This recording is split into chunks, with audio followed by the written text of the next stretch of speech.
আমি চলে যাই একেবারে ভাগাড়ে, যেখানে লন্ডনে মমতা আর ভাগাড়ে জনতা। নরক যন্ত্রণায় দিন কাটছে তাদের।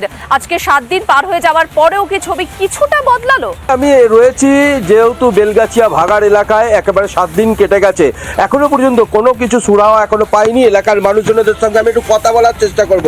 দিদি, এখন কি পরিস্থিতি, এখন কি বলবেন? খারাপ, এখন 7 দিন হয়ে গেছে, 7 দিন ধরে এখানে বসে আছি, কোথায় যাব? বাড়ি ভেঙে গেছে, লন্ডনে মমতা আছে, ভাগাড়ে জনতা, কি বলবেন? কি বলবো, মমতা দিদি দেখতে পাচ্ছে না? সব কিছুই তো দেখছে, দেখেও তারপরে কিছু করছে না। আজকে কোথায় আমরা কোথায় থাকবো, কতদিন থাকবো এমনিভাবে?